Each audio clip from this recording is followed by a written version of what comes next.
नमस्कार, मैं अनिल और आप देख रहे हैं लाइव न्यूज़ नेटवर्क। अभी मैं अलीनगर प्रखंड के आरजेडी के प्रखंड अध्यक्ष चौधरी यादव जी के यहाँ आए हैं और आप सबको जैसा कि पता ही है कि जो बिहार में जो है कि फिर से जो है एक बार सरकार गिरी। नीतीश कुमार जी जो है कि महागठबंधन के साथ थे, सरकार में थे और फिर से जो है कि अचानक जो है कि नीतीश कुमार जी ने महागठबंधन को साथ छोड़ा और एनडीए के साथ जाके फिर से सरकार बनाई। इसी पे जो है कि हम कुछ चर्चा सर से करेंगे। तो आइए इन्हीं से बात करते हैं कि आखिर ऐसा क्या हुआ गठबंधन में जो अचानक नीतीश जी ने जो वहाँ से जो है उनका साथ छोड़कर एनडीए के साथ जाकर फिर से सरकार बनाई। तो सर सबसे पहले तो आपका स्वागत है लाइव न्यूज़ नेटवर्क में।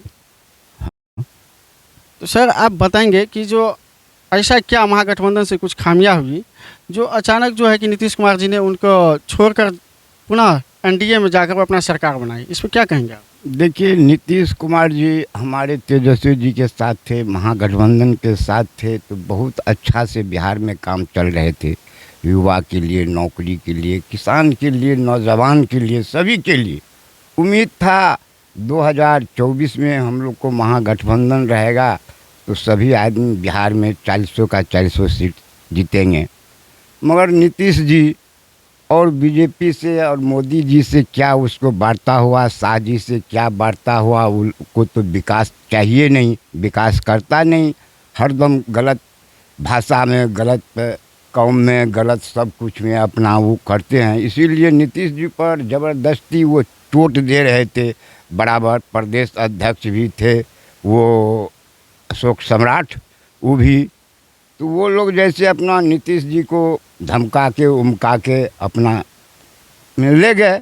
मगर उससे हमको, राजद को, तेजस्वी जी को और बिहार वासी को उससे कोई फ़र्क नहीं पड़ा है। फ़र्क पड़ेगा नीतीश जी को। बहुत बड़ा 2024 हो या 2025 हो, उसको आने वाले दिन में सभी आदमी, बिहार वासी और जनता उसको सबक सिखाएगा ही। क्योंकि तेजस्वी जी या लालू जी पर बहुत विश्वास है युवाओं को। ये युवा है, ये काम करेगा आगे चल के, बहुत सारा उम्मीद, योजना और नौकरी में भरमार। आज तक ऐसा बहाली नहीं हुआ था। 2 लाख कुछ आदमी को बहाली किए और सब स्वास्थ्य विभाग में, हर विभाग में वो अपना बहाली करते थे और बड़ा सुदूर से वो काम करते थे। और आगे भी कहा कि गठबंधन का सरकार रहेगा तो हम लोग मिलजुल के अधिक से अधिक बहाली युवाओं को करेंगे।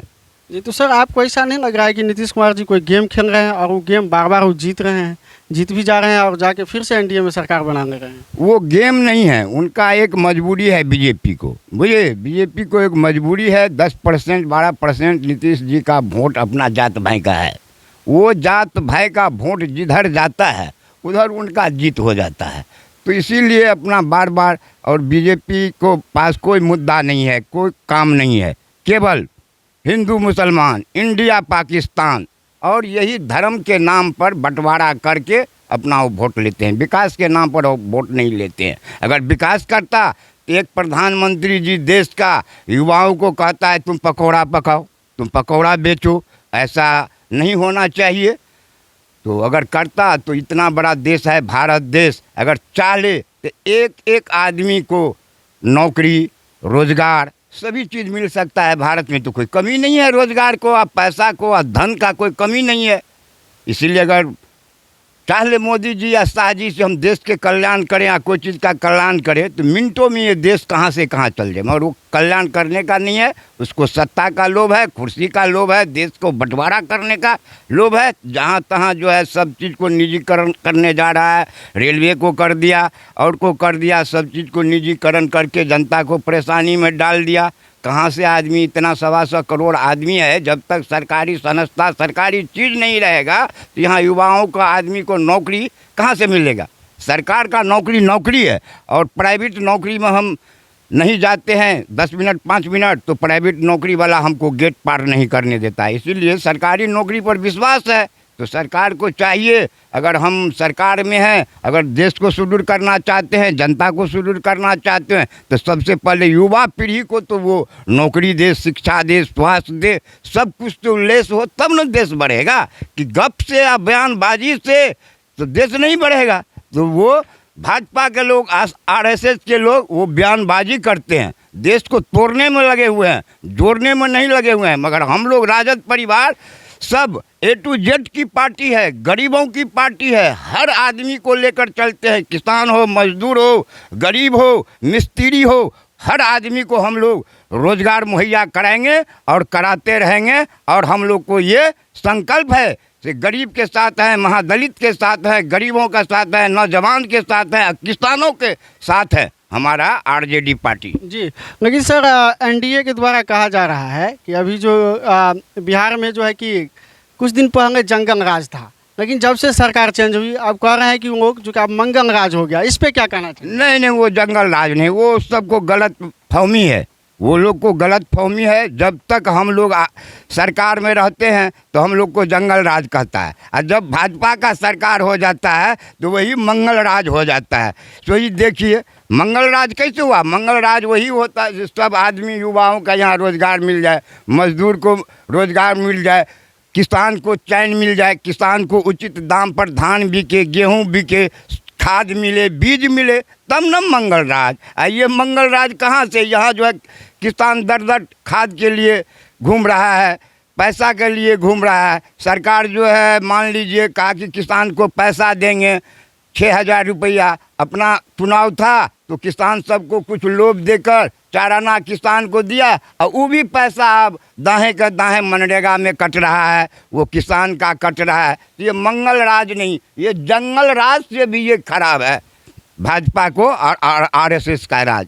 जी सर, जैसा कि आपको भी पता ही होगा कि लोकसभा चुनाव का जो है कि तिथि तय हो गया। इस पर आप लोगों की प्रखंड स्तर पर क्या तैयारी है? प्रखंड स्तर पर हम लोग को तैयारी है, ये अलीनगर प्रखंड, अलीनगर विधानसभा तो आरजेडी का गढ़ है, बुझे, या घर भी है। यहाँ बहुत सा विकास पुरुष नेता आरजेडी के रहे हैं। माननीय हमारे अब्दुल बारी सिद्दीकी यहाँ 7-7 बेर 5-5 बेर मंत्री बने हैं। बहुत अच्छे आदमी हैं, बहुत सूझबूझ के आदमी हैं। बहुत रोड, सड़क, पुल, पुलिया, ब्लॉक, थाना, जो कुछ विकास हुई यहाँ राजद परिवार से हुई, लालू प्रसाद से हुई, तेजस्वी से हुई, अब्दुल बारी सिद्दीकी से हुई। यहाँ का 100% जनता वो आरजेडी को वोट देगा। अलीनगर प्रखंड और अलीनगर विधानसभा में हम लोग को आरजेडी को जीत है। जी सर, जैसे कि आपको भी पता ही होगा कि जब से सरकार गिरी और अचानक जो है कि सरकार गिरने के बाद जो है कि पूर्व मुख्यमंत्री आदरणीय लालू जी के घर पे और पूर्व उप मुख्यमंत्री तेजस्वी जी के घर पे भी, और उनको भी जो है कि ईडी के द्वारा बार बार जो है कि उनसे जो है कि वार्तालाप किया जा रहा है। इस पर क्या कहेंगे आप? इसमें इनको डरा धमका रहे हैं, और समय से पहले मान लीजिए जब भी उनको इंगेज कर रहे हैं। सरकार टूट गया तो हम भी लोग कुछ मंथन में है, कुछ चिंतन में है, तो आदमी को मिलावे, आदमी से मिले। इसीलिए एनटी और भाजपा सरकार ने लालू जी पर, लालू परिवार पर ये जो है एनटी भेज रहा है, से चूँकि ये डर जाए और कुछ बोले नहीं। मगर तेजस्वी जी, लालू जी और राजद परिवार बिहार में हम लोग भाजपा से, आरएसएस से, मोदी सरकार से हम लोग डरने वाले नहीं हैं, अड़ने वाले हैं और लड़ने वाले हैं। लड़के अड़ के हम लोग बिहार में अधिकार लेंगे, और लोकसभा सीट और विधानसभा सीट भी दोनों हम लोग बिहार में जीतेंगे। क्योंकि हम लोग जनता और गरीब के बीच में जाते हैं, सब बात कहते हैं। देखो, जब विकास की बात हुई, नौकरी का बात हुई, तो जो हमने वादा किए थे हम लोग 10 लाख आदमी युवाओं को नौकरी देंगे, तो शुरुआत बीच में हम लोग को सरकार चल गया। फिर महागठबंधन का हम लोग सरकार आया तो वादा हम लोग पूरा करने जा रहे हैं। वादा 2-2.5 लाख नौकरी दिए, उसके बाद फिर स्वास्थ्य विभाग में बहाली कराने के लिए भी कहे। तो सब काम पर हम लोग भिड़े हुए हैं। आगे सरकार बनेगा तो बम्पर से बम्पर हम लोग का बहाली होगा। सर, आप सबसे पहले तो आप अपना परिचय बताएं। आपका नाम क्या है? राजेंद्र यादव। ये आप बताएंगे, सरकार गिर गया, आपको क्या कैसा लग रहा है, क्या कहना चाहेंगे? सरकार तो पलटी मार सरकार है, कभी इसके पास कभी इसके पास। जितने दिन सरकार चला, कभी अस्थायी होकर सरकार थोड़ी चला, कभी आरजेडी के साथ रहा था, कभी नीतीश कुमार भारतीय जनता पार्टी का गोद में जाकर बैठा है। यही काम है इनका, और दूसरा कोई काम थोड़ी है इनके पास। लेकिन तो ऐसा भी होता है ना कि सर जब एनडीए को छोड़ता है तो आरजेडी, जैसे आप लोग आरजेडी का कार्य करता है तो आप लोग भी उसको रख लेते हैं, ऐसा क्यों? उसको एक बार इग्नोर किया जाए। अब पहला बार था, इस बार लास्ट मौका था, मौका दिया गया इनको। अब ऐसा फिर पलटी मारा, अब थोड़ी इसके लिए दरवाज़ा बंद किया गया है, इसके दरवाज़ा बंद हो गया पर सब दिन के लिए। तो सर लोकसभा चुनाव में आपका कैसा तैयारी है? लोकसभा चुनाव जो आने वाली है, लोकसभा के चुनाव में हम लोग का अच्छी तरह तैयारी है। जितना भी 40 के 40 सीट हम लोग जीतेंगे। हमारा मतदाता उस अलग बलग नहीं हुआ है, हम लोग बहुत अस्थाई से काम कर रहे हैं। ईडी जो है कि बार बार आदरणीय गांगू जी के घर पे छापा मार रहे हैं, इस पर क्या कहेंगे आप? ईडी जो है सो उसका अथी है ना, एजेंट है ना मोदी जी का। मोदी जी का एजेंट है ये ईडी, इसीलिए बार बार सब जितना भी विपक्ष हिंदुस्तान में है सबके यहाँ ईडी पहुँच रहा है। और 10 दूसरे राज्य में कहाँ जा रहा है? उत्तर प्रदेश में नहीं जा रहा है, कर्नाटक वहाँ क्या कहते हैं, वहाँ जहाँ जहाँ इसका बीजेपी की सरकार बना वहाँ नहीं जा रहा है। जहाँ जहाँ विपक्ष की सरकार है वहाँ ईडी मार रहा है। यही काम है उनका, तो उसका वो कहानी में है उसका। तो अभी जो है कि आप लोग लोकसभा के चुनाव में पूर्ण रूप से तैयारी में हैं। आपको क्या लग रहा है कि जो दरभंगा जो है कि लोकसभा सीट जो है आप लोग जीत पाएंगे? एकदम जीत पाएंगे, बहुत अच्छा वोट से जीतेंगे, बहुत अच्छा वोट से जीतेंगे। जे भी सिपाही आएगा उनको हम लोग मानने के लिए तैयार हैं, चाहे जिस महागठबंधन। एनडीए के द्वारा कहा जा रहा है कि जो पहले जो जंगल राज था अभी मंगल राज है, जैसे कि सर ने बताया। आप इस पर क्या तर्क देंगे? ये जंगल राज नहीं कर रहा था ये लोग। अब पहले के युग में जो राजा सब जो बोलता था ये राजा तंत्र राज है, ये प्रजातंत्र नहीं है, ये मोदी जी का राजतंत्र राज है। उस टाइम में था क्या कहते हैं जो गोरा अंग्रेज, अभी हो गया काला अंग्रेज, अंग्रेजों का राज है। अभी मोदी जी की राज नहीं, अंग्रेजों का राज है, काला अंग्रेज। ये तो आप देख रहे थे जो अभी जो है कि अंगिनवा प्रखंड का प्रखंड अध्यक्ष चौधरी यादव जी जो अपने बातों की काफ़ी पुख्तापूर्वक रखें और जो है कि ये संदेश देना दिए कि जो यहाँ के आरजेडी कार्यकर्ता जो भी है वो तन मन से हैं और आने वाले समय में जो है कि यहाँ पे लोकसभा चुनाव के लिए काफ़ी ज़ोर शोर से तैयारी किए हुए हैं।